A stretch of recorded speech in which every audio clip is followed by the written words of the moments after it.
Euzubillahimineşşeytanirracim. Bismillahirrahmanirrahim. Elhamdülillahi Rabbil alemin.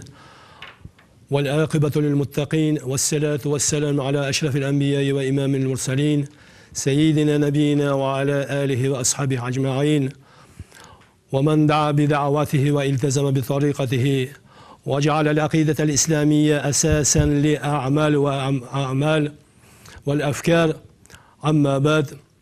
Aziz muhterem din kardeşler, vatandaşlar, barchalaringizga tahiyyatul İslam. Esselamu aleyküm ve rahmetullahi ve berekatuhu. Aziz birodarlar, Allah haq subhanahu ve taala sizler bilan bizlarga Qur'oni azim sha'nni tadabbur, tafakkur qilishlikni buyurgan va bizlarga lozim bo'ladiki, sizlar bilan bizlar Qur'oni Karimni tarixini, her bir oyatning tarixini, her bir oyatning sababi nuzullarini, nima sababdan nozil bo'lganligini bilishligimiz lozim. Budda bugungi kunda ahli islom ummati Muhammadga. Mana shu fursatdan foydalanib, aziz muhtaramlar, sizlar bilan oyati karimalarning tarixi va sababi nuzullari bilan tanishib chiqmoqlikni lozim tutdik. Allah haq subhanahu va taolo o'zini birinchi ilk surasida, Fotiha surasini 6-oyatida marhamat qilib aytdiki: "Ihdinas sirotal mustaqim." O'zing bizni to'g'ri yo'lga hidoyat qilgin. Bu oyat kalima surai Fotihaning yuragi. Allah haq subhanahu va taolo sizlar bilan bizlarga mana shu duoni qilishimiz uchun mushu Fotiha surasini o'qishlikni Allah haq subhanahu va taolo buyurdi bizlarga. Chunki bizlar mana shu tilanchimiz ham Alloh taolodan, duoyimiz ham, iltijolarimiz ham, yolvorib so'raydigan narsalarimiz ham mana shu o'zi. Hammamizga ma'lum bo'lgandek, sirot bu yo'ldir. Mustaqim, to'g'ri yo'l degan, to'g'ri degan ma'noni anglatadi. Ehdina degan narsa bizni hidoyat qilgin degan narsa. Demak, sizlar bilan biz ehdina sirotal mustaqim deganda hayotimizni, bu dunyodagi hayotimizda adashmasdan, har xil yo'llarga kirib ketmasdan, adashib zalolatga tushib qolmasligimiz uchun Alloh haq subhanahu va taolo siz bilan bizga har kuni, har vaqtda, har namozimizning rakatida ushbu sura-i karimani, ushbu duoni o'qishlikni Alloh haq subhanahu va taolo bizlarga buyurdi mana shu narsalarni. Bu narsalarni siz bilan bizga buyurgan, butun dunyoni 18 ming olamni parvardigori bo'lgan Alloh haq subhanahu va taolo, jazo kunini egasi bo'lgan Robbil alamin mana shu narsalarni sizlar bizga buyurdi. Shunday bo'lgach, demak, bizlar o'zimizni ilmimizga yo aqlimizga tayanib to'g'ri yo'lni, hidoyat yo'lini topaman deydigan bo'lsak, mana shu bizni adashganimiz mush bo'ladi aziz birodarlar. Chunki Alloh taolo sizlar bilan bizlarni hidoyat qilsagina, mushundagina hidoyatni topa olamiz aziz birodarlar. Ko'p ulamolar sirot deganda buni tafsirida sirot bu Qur'ondir deganlar bor.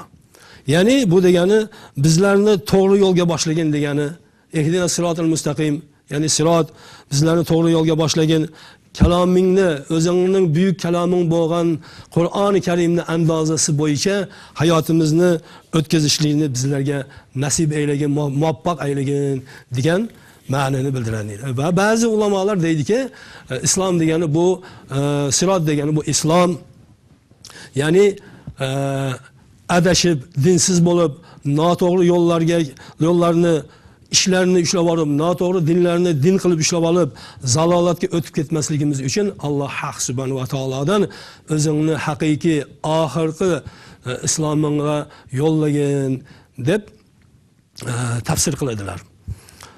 Chunki Alloh taoloning yo'liga kirish oson ish emas. Hammamizga bu ma'lum narsa. Alloh subhanahu va taolo sizni bizni to'g'ri yo'lga boshlasagina shunda hidoyatlana olamiz. Alloh taolo butunlay boshqa yo'llarga kirib ketganlarni, boshqa yo'llarni o'ziga haqiqat yo'li deb istab shuni xohlaydiganlarni Alloh taolo majburan bu o'zining hidoyatiga hidoyatlab qo'ymaydi. balki Alloh taolodan iltijo qilib, meni hidoyat qilgin degan, hidoyatlanganlarni qatorida qilgin deganlarga Alloh taolo o'zini hidoyatini nasib aylaydi. Bizni musulmonlarning orasida to'g'ri yo'ldan, hidoyat yo'ldanmi yezib ketganlar yo'q emas. Bor. Islomdan ko'ra, eng oxirgi mukammal dindan ko'ra to'g'ri yo'llar bor deganlar ham bor. Qur'ondan ko'ra boshqa afzal kitoblar bor deganlar ham bor. Savol berishimiz mumkinki, Qur'ondan ko'ra afzal kitob bormi? Bular shuni o'qimaydimi, anglamaydimi degan savollar tug'ilishi mumkin. Bu tabiiy, ular anglamaydi, tushunmaydi. Chunki ular adashganlar. Alloh haq subhanahu va taolo ularni hidoyat yo'liga solgan bo'lsa-ham, shunda ular tushuna oladi, ungacha tushunolmaydi. Biz oddiy insonlar Alloh haq subhanahu va taoloni Qur'oni azim sha'nini bir so'z bilan yetkazib berishlikka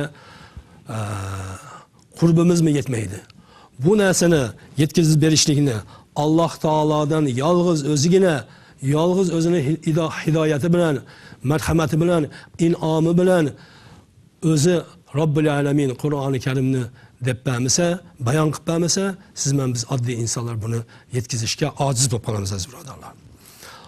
Kimniki Alloh haq subhanahu va taolo o'zining shu odamning vujudiga, qalbiga to'g'ri yo'lga bo'lgan muhabbatni vujudiga singdirib qo'yadigan bo'lsa, mana shu Alloh taoloning hidoyati bo'ladi.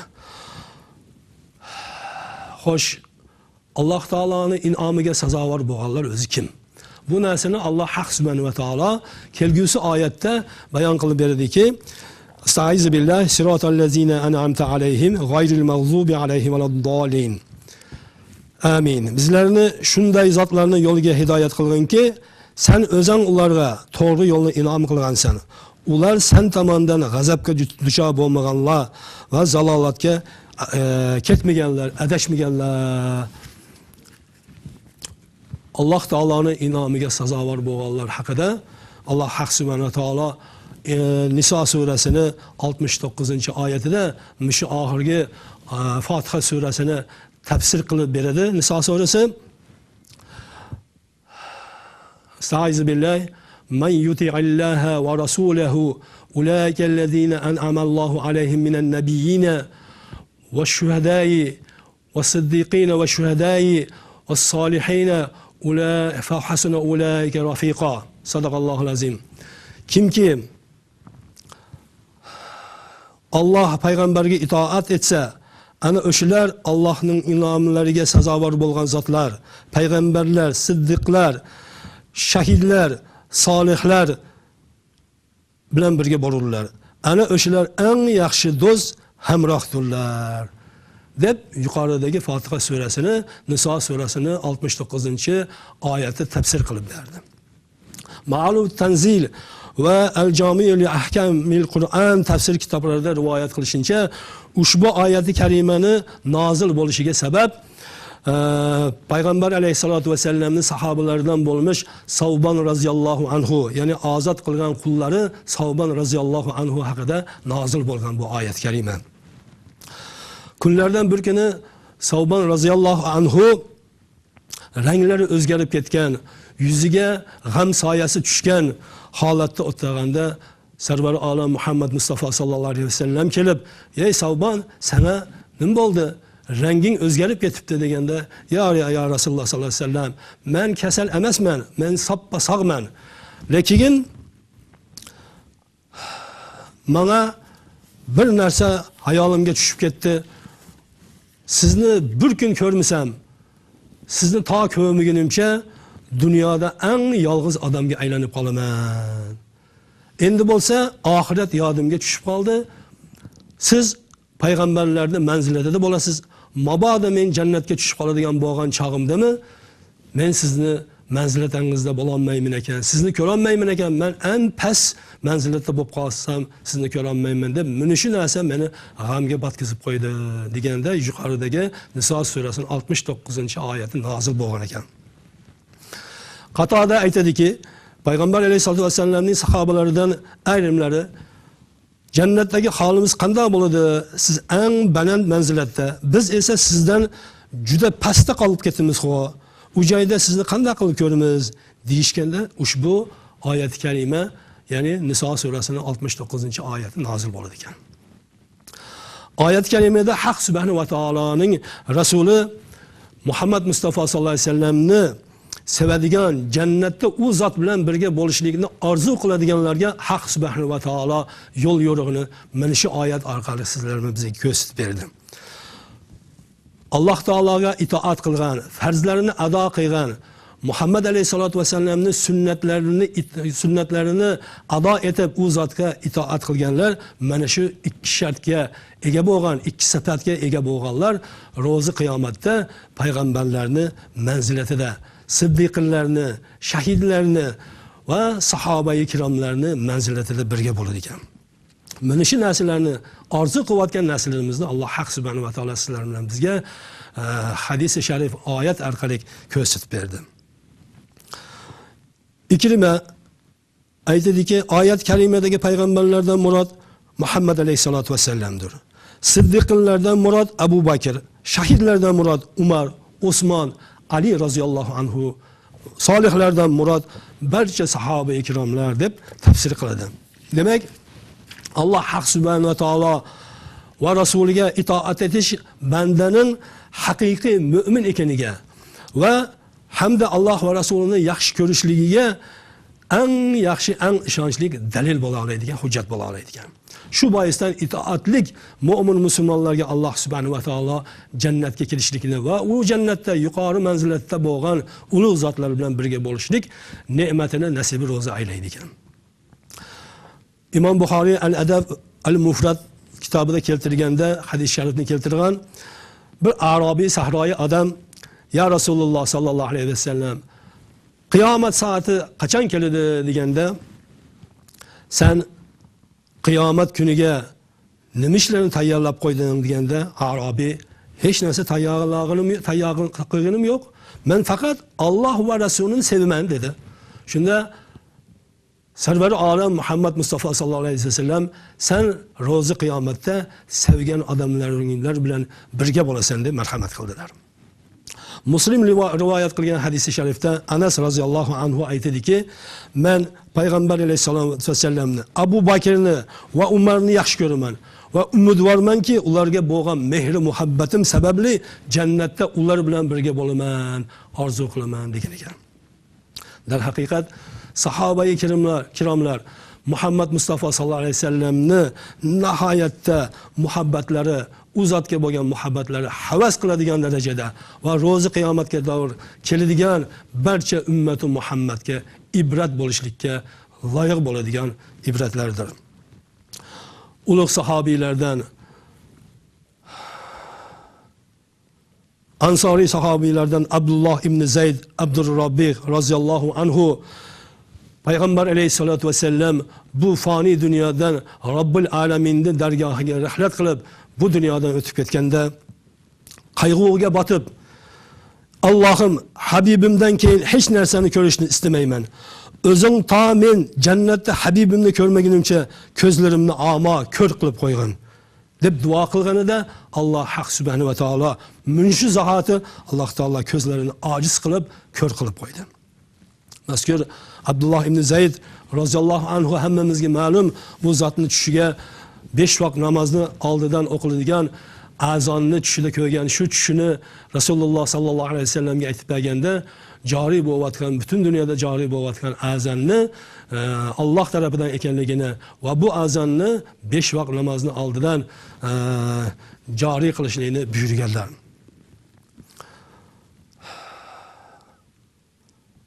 Sahobiy ikromlar Anas roziyallohu anhu marhamat qilib aytadilarki, payg'ambarimiz alayhisolatu vasallamning gaplari bor. Sen oxiratda sevgan kishing bilan birga bo'lursan degan so'zlaridan sevingancha sevingan emasmiz deganlar. Rasululloh sallallohu alayhi vasallamni ularni Alloh taoloning sevgisiga sazovor qildi. Sahoba ikromlar nihoyatda sevgan Rasululloh sallallohu alayhi vasallamni nihoyatda sevgan, shu sababdan Alloh subhanahu va taolo ularga oyat kalimani nozil qilib berdi.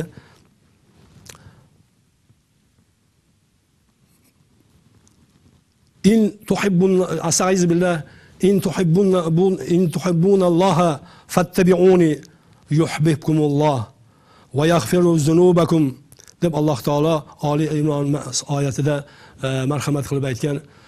Alloh subhanahu va taoloni oxirgi zamon payg'ambarini yaxshi ko'rganlarni Alloh haq subhanahu va taolo sahobiylarning ko'nglini ko'tarib mana shu oyat karimada payg'ambarni yaxshi ko'rganlar albatta Allohni yaxshi ko'rgan bo'ladi. Allohni yaxshi ko'rganlar payg'ambar alayhisalomni yaxshi ko'rgan bo'ladilar. Va ro'za qiyomatda Alloh haq subhanahu va taoloni ulug' zotlari, payg'ambarlari, siddiqin, shahidlari, sahoba ikromlar bilan bo'ladigan va'dani Alloh taolo sahoba ikromlarga nasibi ro'za ayladi. Oyat karimada adashganlar, Allohning g'azabiga qolib ketganlar kim? Barchamizga ma'lum bu narsa. Allohning g'azabiga qolganlar yahudiylar. Ular Alloh taoloning mo'jizasini ko'rib, ko'z o'ngida Alloh taoloning ovozini eshitgan Musa alayhisalomni oldida turib, shuni ko'rib, mo'jizani ko'rib, Alloh taolo ularga osmondan bedana, salvo, halvolarni nozil qildi. Kiyimlari kirolmaydigan kiyimlarni tushirib berdi. Har bir qabilaga 12 qabilaga 12 qabilaga har birisiga chashmalarni oqizib berdi. Fir'avn, zolim Fir'avndan najot berdi. Alloh taoloning mo'jizalarini ko'rib, ular Alloh taoloning g'azabiga oldi. Musa alayhisalomga Parvardigoringning oldiga olib borgin deb eng oliy, eng iymoni zo'r 70 nafar o'zini ashoblarini olib bordi. Alloh taoloning ovozini eshitdi. Ovozini eshitib, endi sen bizga Robbil alaminni ko'rsatmasang, hargiz senga iymon keltirmaymiz deganida, ularni Alloh taolo chaqmoq bilan urib, ularni toshga aylantirib qo'ydi. Mo'jizani ko'rib turganlar, iymoni borlar, eng yaxshi iymonlilar borib turib, ashada Alloh taoloning ovozini eshitib, o'zini mi ko'rmasak senga iymon keltirmaymiz deb tashlaganda Alloh taoloning g'azabiga qoldi. Va ularni yana mo'jiza ko'rsatib, Musa alayhisalom, "Ya Robbil alamin, bularni shu o'zimni qavmimni ichida jazo bersang bo'lmamdi. Endi men nima deb boraman bu qavmimni qishiga?" deb Alloh taologa iltijo qilganda Robbil alamin duosini ijobat qilib, ularni har birini ko'z o'ngida toshdan yana odam sifatiga aylantirganini o'zlariga ko'rsatib qo'ydi. Bular Alloh taoloning mo'jizasini o'z ko'zlari bilan ko'rib, g'azabiga qolishdi. Adashganlar hammamizga ma'lum, Nasroniy, Isoni Xudo degan, Maryamni Xudo degan mushriklar, uchlikni e'tiqod qiladiganlar, bular adashganlar. Hammamizga bu tafsirlardan ma'lumot, tarixlardan ma'lumotlarimiz bor. Aziz muhtaramlar, Alloh subhanahu va taolo sizlar bilan bizlarni o'zining ulug' zotlari Muhammad Mustafa sallallohu alayhi vasallam, oxir zamon payg'ambari, siddiqlar Hazrati Abu Bakr, Hazrati Umar, Hazrati Usmon, Hazrati Ali sahoba-i kiromlar bilan bo'lishligini nasibi ro'za aylasin. Har vaqt Alloh subhanahu va taolo bizlarni Fotiha surasidan ayirmasin. Ro'za qiyomatda ahli qibla mu'min musulmonlarga beriladigan ajr mukofotlarni barchamizga nasibi ro'za aylagan bo'lsin. Alloh subhanahu va taolo qilgan da'vatlarimizni bizlarga ro'za qiyomatda amal qilganimiz uchun zahira qilib qo'yishlikni nasibi ro'za aylagan bo'lsin. Aziz birodarlar, kelgusi darsligimizda Alloh nasib etsa Baqara surasini ilk oyatlari, birinchi oyatlaridan yana tarixdan, sababi nuzullari bilan Alloh nasib etsa tanishib chiqamiz. Va salamun alal mursalin valhamdulillahi robbil alamin va axiru da'wana anil hamdulillahi robbil alamin bi rahmatika ya arhamar rohimin. Assalomu alaykum va rahmatullohi va barakatuh.